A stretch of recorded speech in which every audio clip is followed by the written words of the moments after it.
Buenas tardes, nos reencontramos bastante seguido nosotros. Así que bueno, es. gracias por estar propensa a que nos volvamos a reencontrar. Francisco, llegadito desde Antofagasta de la Sierra. Sí, de Antofagasta de la Sierra, del Peñón, de Corral Quemado, de Villavil. Bueno, una recorrida bastante fuerte, ¿no? Siempre les digo que Catamarca es una provincia muy linda, muy grande y muy compleja.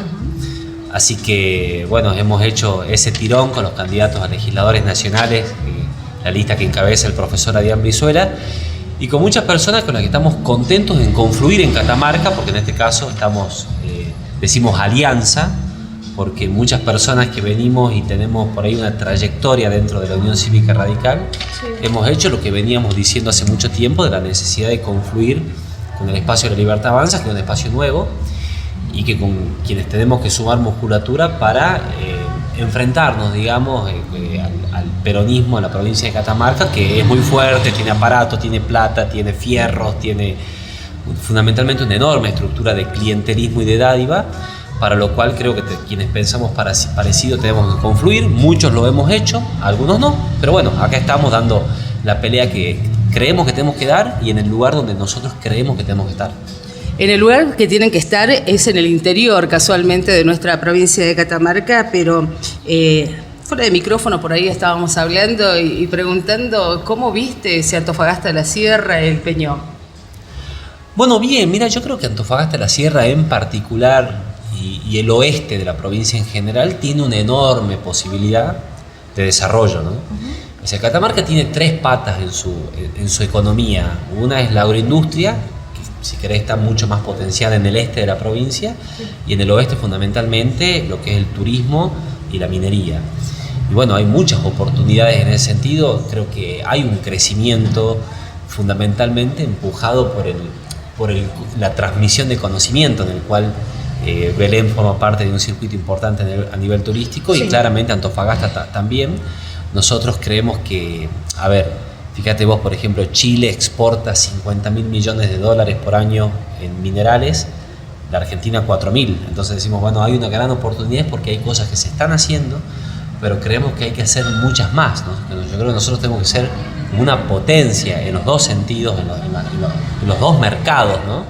Y que eso también le tiene que dar muchas oportunidades a las personas, fundamentalmente a las más jóvenes. Nosotros creo que a veces tenemos que salir de esa resignación a que somos una provincia chiquita, periférica, como de segunda, y realmente tomar, digamos, cuerpo y mejorar hasta la autoestima, ¿no? que tenemos y verdaderamente empujar para ser mucho más grande. Y creo que se pueden hacer muchas cosas para eso. Y creo que, a ver, hay en el orden nacional, si querés, y que es lo que nosotros también creemos que hay que acompañar, sí, una intención y una vocación de estabilizar y de acomodar la economía. Nosotros creemos que el rumbo económico, por más difícil que sea el tránsito, es positivo. Y en ese sentido, si vos querés tener un país próspero, tenés que tener moneda, tenés que tener financiamiento, no tenés que tener desbarajustes fiscales, o sea, tenés que gastar en función de lo que te ingresa. Que yo creo que son muchas cosas que se han hecho mal en la Argentina durante mucho tiempo y que nos han llevado a tener un país con altos niveles de pobreza. Nosotros vemos que esas cosas se están corrigiendo a nivel nacional. También deberíamos hacer muchas cosas acá, bajar impuestos en la provincia, ponernos del lado de los emprendedores, salir de esa lógica de los patrones de estancia, de que en cada municipio, en cada lugar, hay que estar corriendo detrás del intendente para ver si nos tira una beca, ¿no? Que es lo que nosotros vemos en muchos lugares.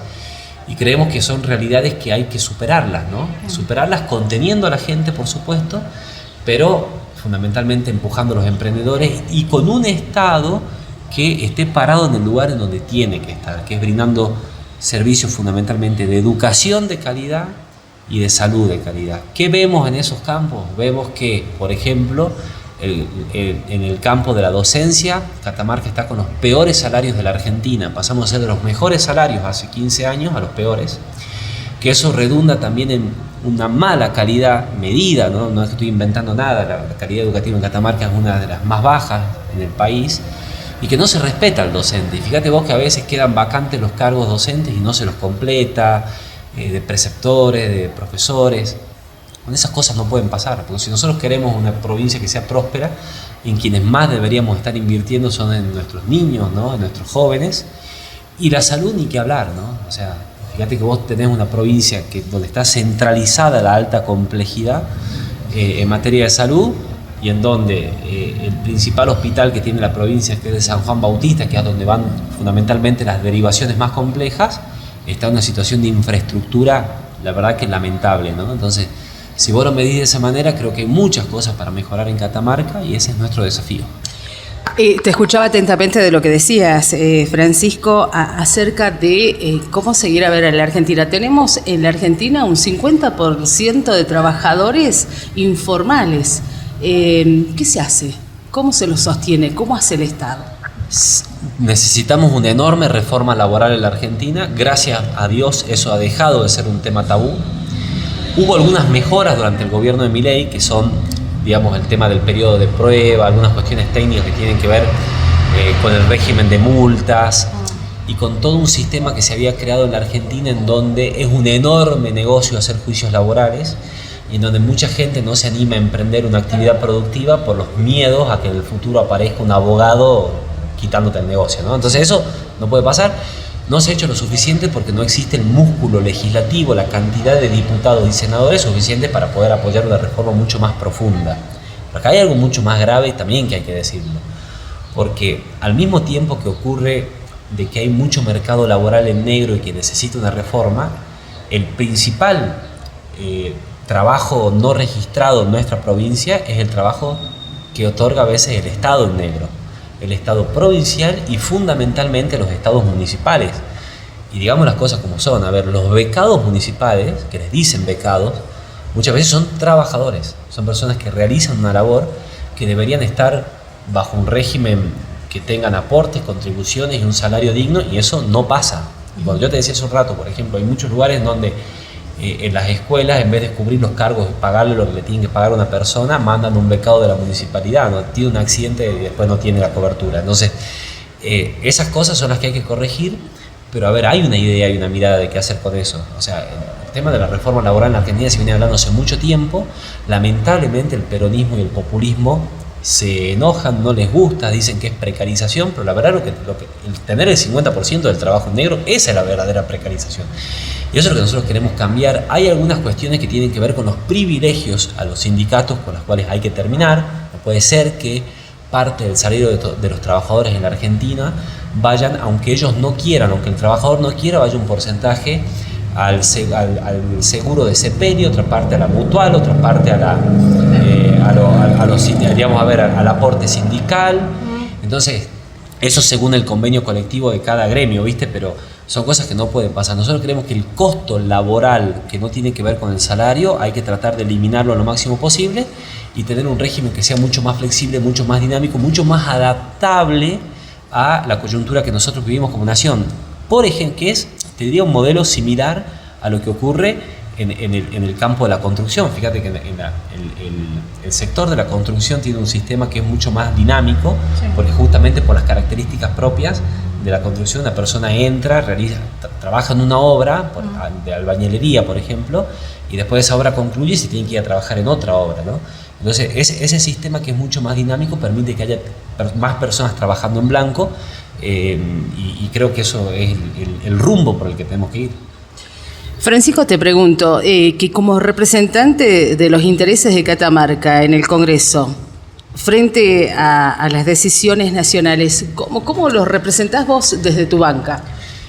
Mira, yo creo que generalmente la representación del pueblo de la nación argentina en su conjunto, de los 50 millones de argentinos que habitamos en todo el territorio, y los 400.000 catamarqueños, no son cosas tan distintas, porque los catamarqueños somos argentinos. Si a la Argentina le va bien, a los catamarqueños nos va bien. Okay. Si tenemos una moneda que se recupere, que si se baja la inflación, si se recupera la economía, si recuperamos la esperanza, si le damos prioridades a lo que tenemos que darle prioridades, si combatimos el delito y el narcotráfico, como lo está haciendo fuertemente Patricia Bullrich, me parece que eso también redunda en la situación que tenemos. Después hay algunas cuestiones que son muy puntuales, ¿no? Por ejemplo, cuando fue la discusión del impuesto a las ganancias, para darte un ejemplo, en donde a nosotros nos convenía, y esto hay que decirlo con claridad, como provincia, de que se revierta la baja del impuesto a las ganancias, porque era un impuesto que estaban pagando pocas personas en Catamarca, pero que si nosotros hacíamos un cambio, iba a recibir mucha más plata la provincia. Lo que sí vemos al mismo tiempo, y debo decirlo, es que hay una campaña muy fuerte instalada por el gobierno de Catamarca, de que el gobierno o que los catamarqueños somos como víctimas del gobierno nacional, que no nos manda la plata, entonces que las cosas no se hacen porque Milei no manda plata. Hay que decir que eso es mentira. ¿Por qué es mentira? Es mentira porque Catamarca, aunque haya pocos periodistas que lo digan, es la segunda provincia en la Argentina que más recibe plata de toda la nación hace 30 años. No es que esto pasa ahora. Y ese goteo de dinero es diario y es automático. No puede el gobierno decir yo no te mando. Lo tienen que mandar porque así está establecido por ley desde que era Cavallo ministro de Economía. Estoy hablando de la década del 90. Entonces, si hay un peso que se recauda en el impuesto del valor agregado, del impuesto a las ganancias, que son las principales fuentes de recaudación de dinero de la nación, ese peso se distribuye en las provincias en función de un índice. Y Catamarca tiene el 2,7 de las provincias, ¿no? Y nosotros no tenemos el 2,7 de habitantes, tenemos menos del 1%. Entonces digo, Catamarca ha sido favorecida fundamentalmente por una gestión de un belicho que fue el señor Vicente Sadi, cuando era senador de la Nación, hace más de 30 años, ¿sí? Yo era un niño. Sí. Entonces, esto que Catamarca tiene, que debería ser el capital con el que se financie tener una economía dinámica, una economía competitiva, una economía con impuestos bajos para el sector privado, bueno, la verdad que han terminado generando un elefante del Estado, ¿sí? Que no es competitivo, porque si nosotros decimos que somos la segunda provincia que más plata recibe y somos una de las provincias más pobres de la Argentina, somos la provincia con peor calidad educativa, y esto es triste, no lo digo mofándome, esto es algo que no tiene que pasar. Entonces hay algo que está funcionando mal la gestión del Estado, se están asignando mal los recursos y no le podemos echar la culpa a otro. Lo peor que uno puede hacer como sociedad es no identificar y no reconocer los problemas. Entonces, digo que con este tema se tienen que dejar de mentir, ¿no? De que no manda la plata, de que no manda las obras.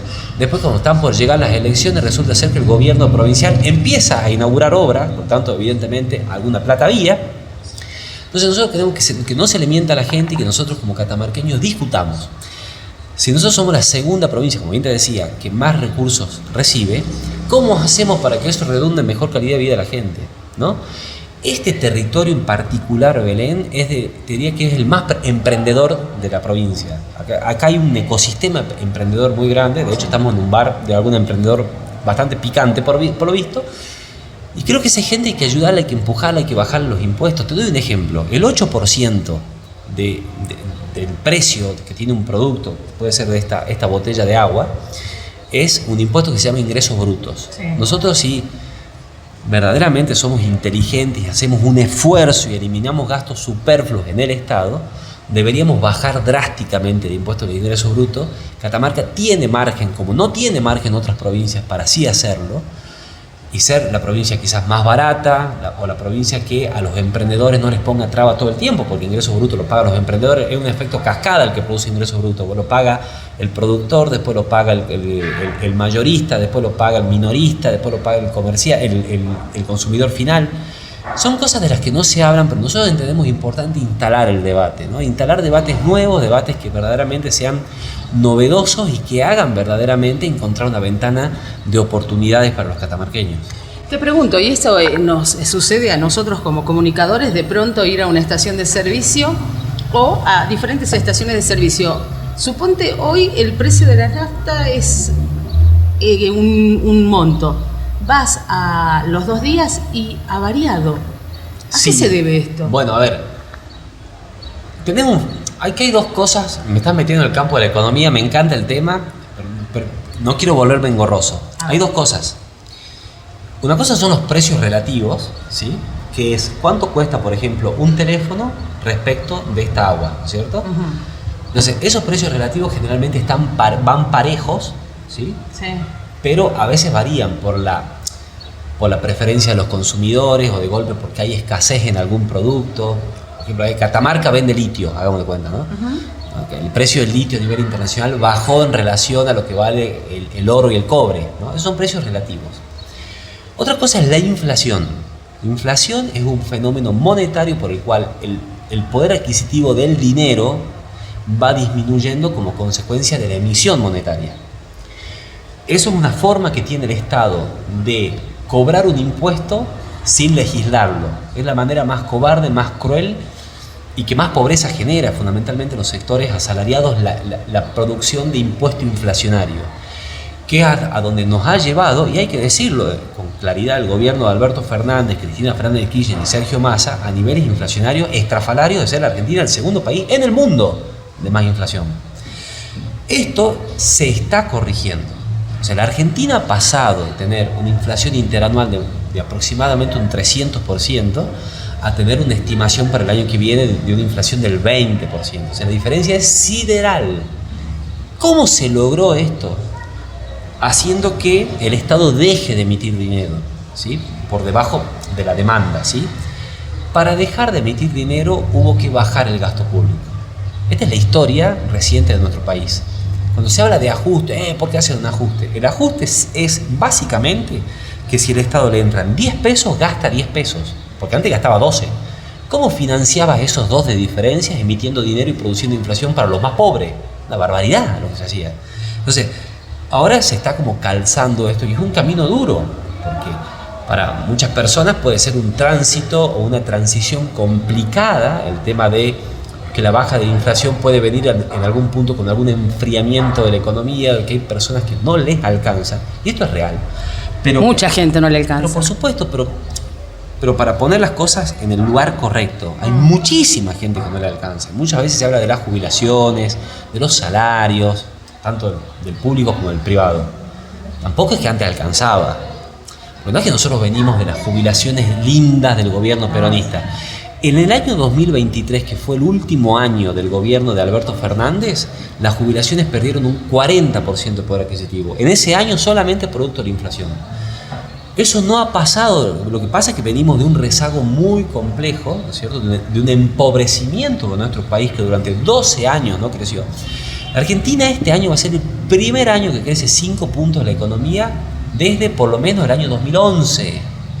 Entonces nosotros venimos de una situación muy compleja económicamente en el país, ¿no?, de una pobreza muy estructural. Cuando se hace la medición de pobreza, cuando asume el presidente Milei con el rezago de la política económica del justicialismo y de Massa, Alberto Fernández, la pobreza en Argentina dio 50%. Un nivel históricamente alto, o sea, cerca de lo que fue el 2002. Hoy está en 30%, es muchísimo 30%.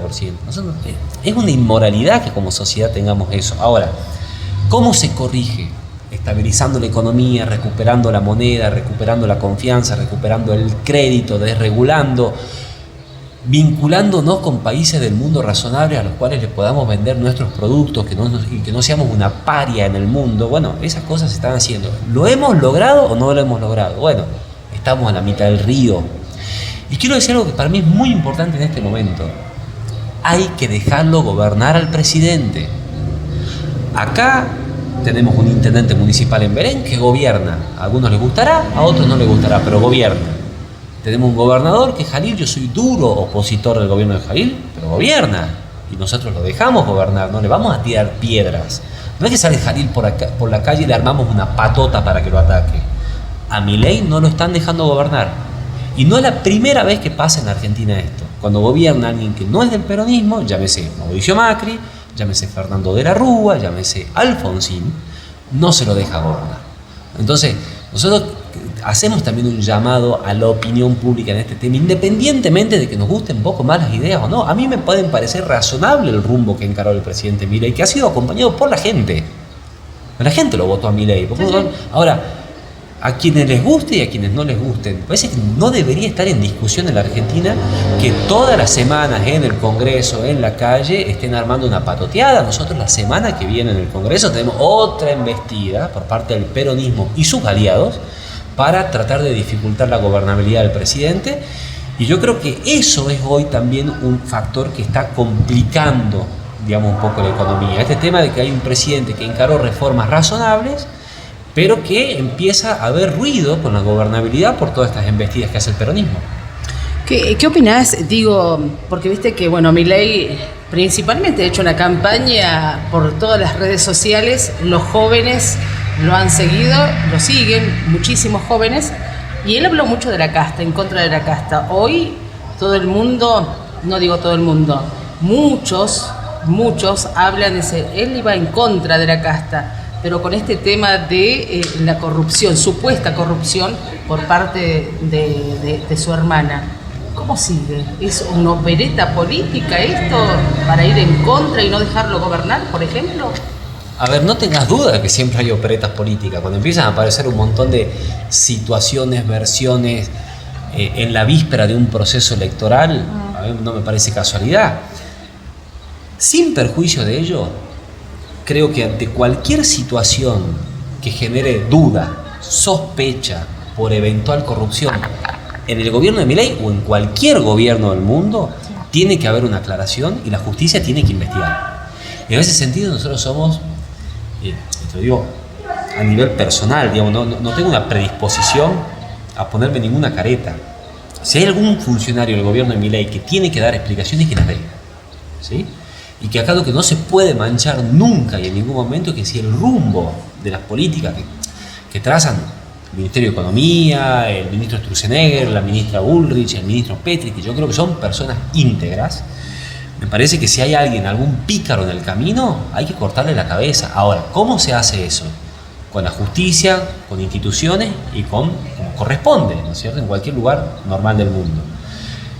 Eso no tiene en nada ningún punto de comparación con lo que nosotros hemos visto en el país, en donde nos enfrentamos a una organización política, ¿sí? La lideresa de los que nos gobiernan acá en Catamarca es una persona que está condenada, con una condena confirmada por corrupción por la Corte Suprema de Justicia de la Nación, y está con una tobillera eléctrica en su casa, ¿sí? En uno de sus departamentos. O sea, que vengan ahora los que son los campeones mundiales de la corrupción intergaláctica a decir que tiene que dar explicaciones, bueno, la verdad que me parece una enormidad.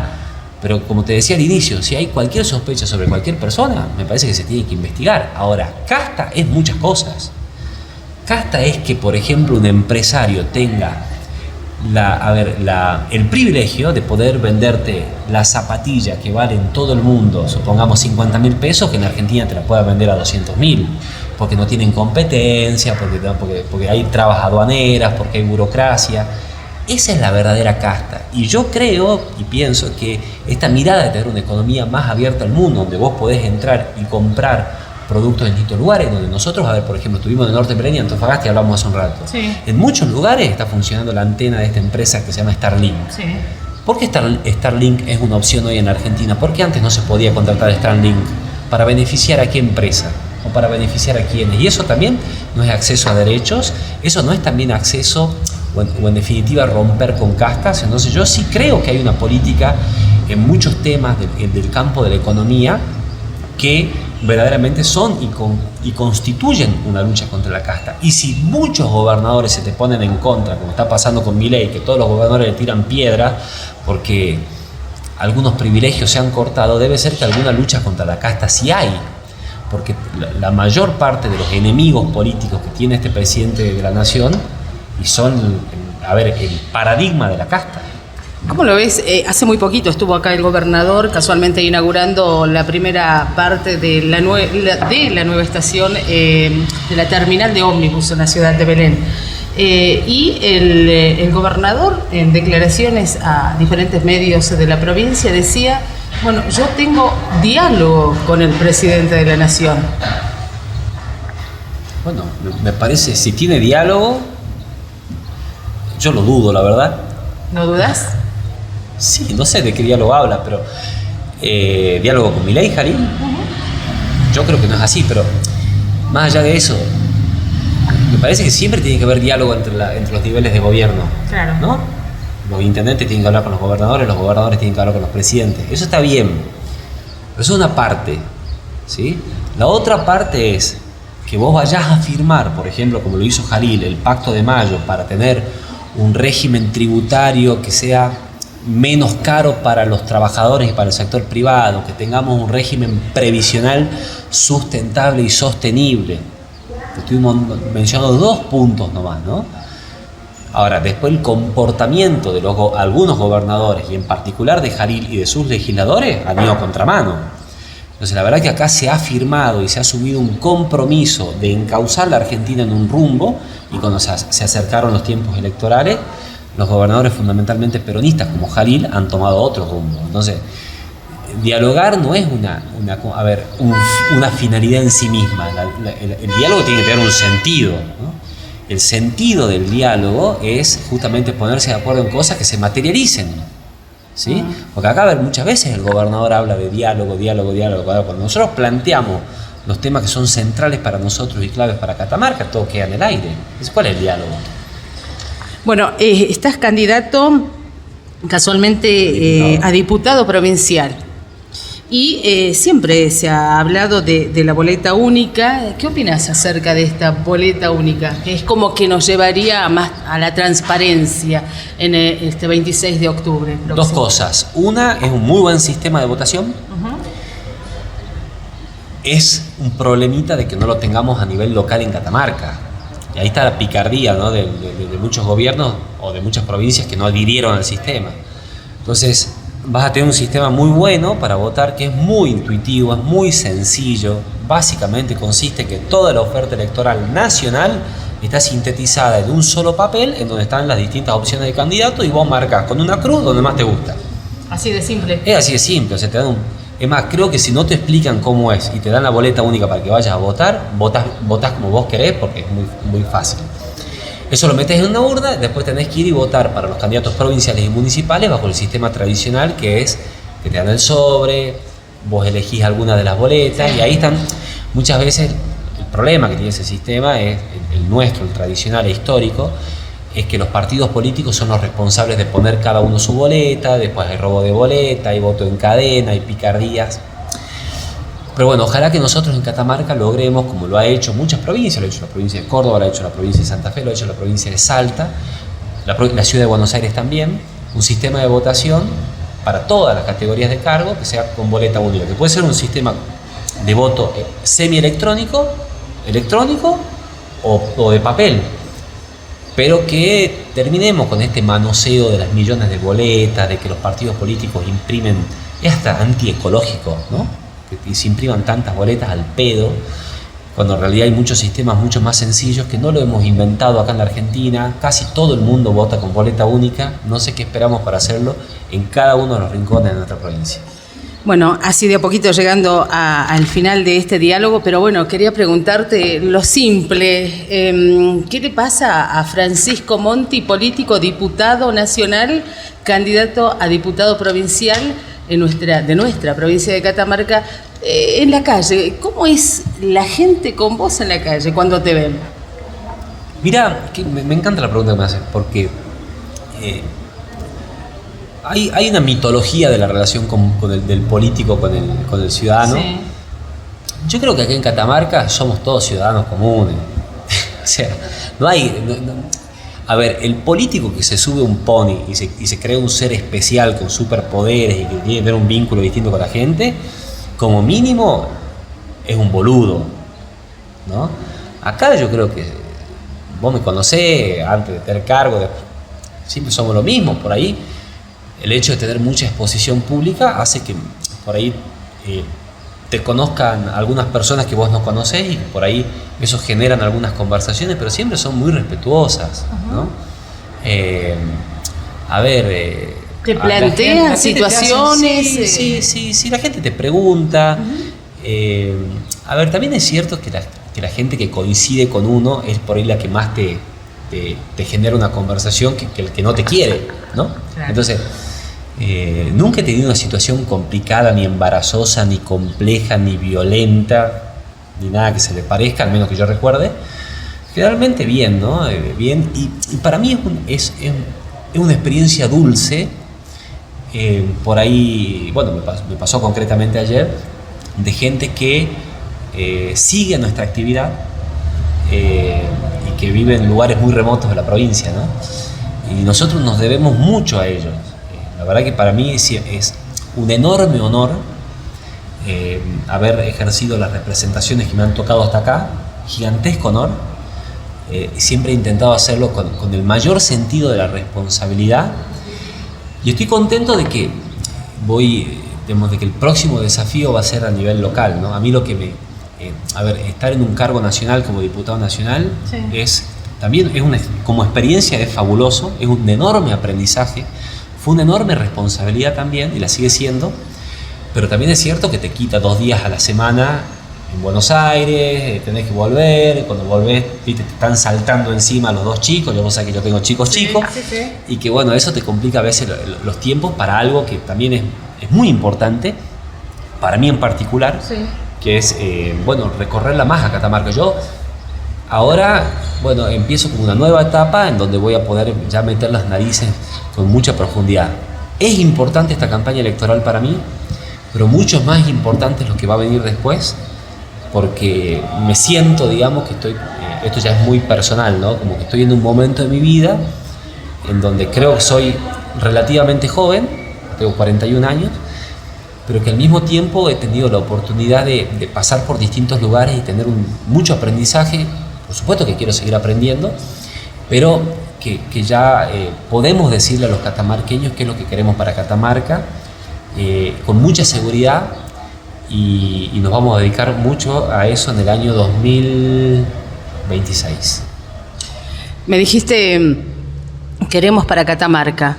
¿Qué es lo que querés para Catamarca? Porque vos sabés que hace muy poquito, y seguro tenés la información, salió un dato en los medios de comunicación que, y también he sido testiga, y vaya que me ha dolido, cuando por la avenida Güemes o por la peatonal veía gente grande, te estoy hablando, de gente jubilada, no te estoy hablando de una persona de 30 o 40 subiéndose en los contenedores buscando algo. Y yo me atreví a preguntarle qué es lo que buscaban. Comida. Te estoy hablando de 7 de la tarde. Y la verdad que te duele y te estremece el cuerpo. Decir, ¿esto está pasando en mi provincia? Miren, yo creo que la gestión del gobierno provincial es un desbande total. Pero total, ¿no? En la gestión de cualquier área, como te decía hace un rato, salud y educación. Yo creo que nosotros tenemos que hacer un reseteo del gobierno provincial. Un reseteo en todas las áreas. La tenemos que dar vuelta a Catamarca. Nosotros no tenemos que tener un gobierno provincial que tenga, 500 funcionarios. Tenemos que tener menos funcionarios. Tenemos que tener todo bajo sistema y control absoluto de calidad y control de gestión.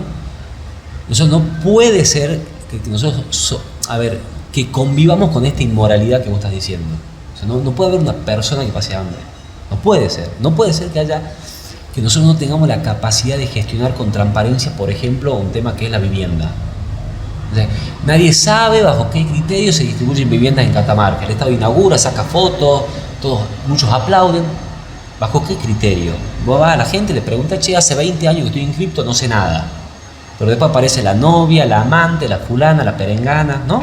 ¿Esto es así o no? Bueno, entonces, no puede ser que no se gestione con transparencia la minería, entonces aparezcan 18 minas del Cerro Atajo, que acá cerquita, en el departamento de Andalgalá, en manos de un empresario amigo de Jalil, que tiene una empresa de transporte, pero que crea una empresa minera y al mes le entregan las 18 minas de oro y cobre. Entonces, acá yo diría como una matriz central. Hay que limpiar el gobierno, hay que limpiar la gestión del gobierno, tiene que ir gente, por supuesto, preparada, capacitada, pero fundamentalmente honesta. Nosotros queremos en Catamarca un gobierno honesto y que tenga prioridades muy claras. Nosotros tenemos por delante un gran desafío con el desarrollo inteligente de los recursos naturales, con la minería, pero también tenemos un objetivo en paralelo. Es decir, si esto va a dejar 100, 200, 300, 500, 1.000 millones de dólares, como fue el proceso de Alumbrera, pero ahora con litio y con otros proyectos de minería metalífera, pregunto, ¿qué vamos a hacer con eso? ¿Usted la ve a Jalil hablando de ese tema? ¿Qué vamos a hacer con los derivados de los recursos mineros? ¿Qué vamos a hacer en Belén? ¿Qué vamos a hacer en Andalgalá? ¿Qué vamos a hacer en Catamarca? ¿Vamos a seguir con docentes que no designan en los cargos? ¿O vamos a decir, vamos a hacer la educación, vamos a tener la educación de punta en la República Argentina? Vamos a tener la mejor calidad educativa. Ahora, cuando vos tenés esa meta, el chico que va a la escuela pública, que vos querés que tenga la mejor calidad porque le vas a poner plata a eso, tiene que tener la panza llena. No puede estar con un familiar hurgando la basura. Entonces es una cuestión de ponerlos a los catamarqueños en el centro, ¿no es cierto? En el centro, así, profesionales de la salud. ¿No les parece que haya determinadas profesiones que no se pueden designar, que no se consiguen porque renuncian? O sea, a mí la verdad que no me entra en la cabeza. O sea, que nosotros no seamos capaces de pagarle lo digno a los profesionales, a los enfermeros y a las personas que cuidan nuestra salud en la provincia minera de Catamarca. Entonces, es una cuestión de prioridad. Y hay cosas que van a dejar de ser prioridades. ¿Como por ejemplo? No se le va a cobrar coima a los empresarios de la construcción, por ejemplo. ¿No? No vamos a tener proveedores del Estado que sean millonarios. No va a haber funcionarios que no puedan justificar los autos en los que andan. Se tiene que terminar la transferencia a empresas públicas y privadas sin ninguna explicación. Y también a instituciones intermedias sin ningún tipo de auditoría. Vos agarrás el boletín oficial de Catamarca, ¿no? Que es donde salen todas las leyes, las normas. ¿Sí? Transferencia a la empresa Pepito, transferencia a la empresa Mamita, 100 millones, 200 millones, 300 millones. No, muchachos. O sea, mientras le cobran impuestos a todos los locales comerciales que están acá a la vuelta, hay unos cuantos pícaros que reciben transferencias de plata para que paguen sueldos de sus empresas. Entonces, y te voy a decir una cosa más, con el tema de los funcionarios públicos no va a haber motosierra, tiene que haber hacha. Porque no puede ser que el gobierno de Catamarca tenga, además de los funcionarios, tenga un montón de gente que son los famosos puntos índices, que son funcionarios que no prestan funciones, que nadie sabe a qué se dedican, y cobran sueldo, 1 palo, 2 palos, 3 palos. Esa es la cantidad de dinero que se despilfarra en la provincia de Catamarca. Entonces, aquí hay una cuestión de cortar con el despilfarro, cortar con la joda, cortar con el choreo, cortar con la cometa y poner los recursos del Estado en gente profesional y seria a cumplir objetivos y metas. Esto no lo estoy inventando yo, es lo que se hace en cualquier lugar del mundo para que las cosas funcionen. Bueno, en eso vamos a trabajar. En eso van a trabajar. No te voy a despedir sin antes preguntarte algo que bueno, es sensible, es real, es cierto. Yo tengo 50 años y tengo una memoria, por suerte, todavía. No parece. Gracias. Pero te cuento, no sé, iba al nivel secundario y yo me acuerdo de una mujer, Norma Plas, que era la mujer que luchaba, iba a la plaza, en Congreso, solita, muchas veces subiéndose y luchando por los derechos de los jubilados. Se murió y hoy en día seguimos hablando de que la plata no le alcanza a los jubilados. ¿Cómo van a sobrevivir los jubilados? Pero literalmente los que trabajaron, aportaron y tienen hoy este aporte, esta parte previsional. ¿Cómo se hace? Mirá, con la tercera edad. No, es muy buena la pregunta que me haces porque cuando Norma Pla marchaba en la década del 90, la Argentina debe haber tenido 2 millones de jubilados. 2 millones de jubilados. En aquel tiempo, ¿no? Pero estoy haciendo una estimación. Okay. La Argentina tiene 7 millones de jubilados. Entonces vos me decís, ¿cómo creció eso exponencialmente? La Argentina tuvo 4 o 5 moratorias previsionales. Sí. ¿Viste? Entonces, una persona que dice, yo aporté toda mi vida, supongo que hayas trabajado 30 años en blanco aportando, y dice, che, después me pagan una jubilación que no tiene ninguna relación con los aportes que hice. Lo que hay que decir, porque esta es la verdad, es de que la relación que tiene que haber entre trabajadores activos y jubilados es de 3 o 4 a 1. 4 personas aportan, 1 es jubilado. La Argentina está así, 1 a 1.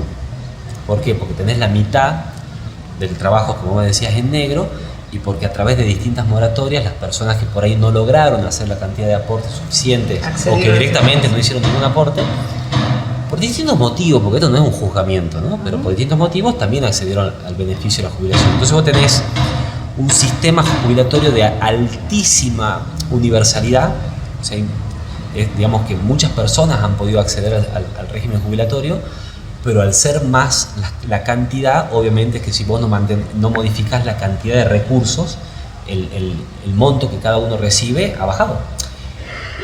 ¿Qué se hace? Porque si esto no tiene salida, sí tiene salida. Claro, Nosotros tenemos que tener como en los próximos años pasar de 50 y pico % de trabajo en blanco a 80. No estoy diciendo que se erradica el problema.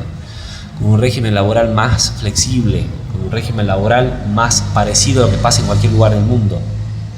Terminando con la joda esta de la industria del juicio de un grupito de estudios jurídicos de abogados en la Argentina, yo creo que nosotros logramos ampliar muchísimo el universo de aportantes al sistema. Acá lo que vos tenés que aumentar es la cantidad de aportantes y que esos aportes sean de más dinero. Para que sean de más dinero tiene que aumentar el salario real, para eso la economía tiene que crecer. Este año crece. Necesitamos crecer varios años. Obviamente que vos decís, bueno, está bien, pero mi tía, eso no le satisface porque, tu tía dijo, ¿no? No le satisface porque hay veces que las soluciones no son inmediatas. Pues yo creo que hay algo que es muy importante en la conversación pública de la Argentina, que es recuperar el valor de la verdad. El que le dice hoy a un jubilado esto se soluciona con una varita mágica miente. Yo me acuerdo que Alberto Fernández en su campaña decía, nosotros le vamos a aumentar el 20% de la jubilación de la gente con los intereses de las LELIQs. No solamente no lo hizo, sacó un decreto cuando llegó que le bajó las jubilaciones a todo el mundo. Entonces, acá hay que dejar de mentir, hay que decir, la verdad que el camino es empinado. Hay que tener más aportantes en el régimen previsional de la Argentina y que esos aportes sean de más dinero, para lo cual la economía tiene que crecer. Fuera de eso no hay salida. Porque si no sería un voluntarismo. ¿Cuánto tiempo estimado podría llevar? A ver, pará. Guarda con la pregunta, porque para mejorar ¿cuánto? ¿Un 1%, un 5% o un 50%? A ver, me encantaría para un mí, 50%. a ver, porque digo, a ver, la Argentina, las jubilaciones en términos reales en capacidad de compra, el año que viene van a mejorar respecto a este año, pero van a mejorar poco. Y si la economía del otro año vuelve a crecer también, ¿entendés? Si vos vas planchando la inflación y la economía crece y hay más emprendimiento, más actividad, mejor trabajo. Esto no va a cambiar de un día para el otro. Ahora, ¿querés decir? Lo que te digo es, no es lo mismo que las jubilaciones en términos reales, que, si no recuerdo mal, tenemos mejorando en términos reales un 5% el año que viene, no es lo mismo que decir, bueno, tener una jubilación digna de una persona que aportó toda la vida, que tenía un salario digno y que, bueno, yo creo que eso es más tiempo. No hay una estimación actuarial del tema y eso es otro tema. O sea, las reformas y los temas estructurales de la Argentina hay que trabajarlos con más profesionalismo, porque viene un día, no sé, el peronismo y dice, bueno, hay que aumentar la jubilación, ¿y de dónde sale la plata? No sabemos, no importa. No se puede seguir trabajando así, ¿sí?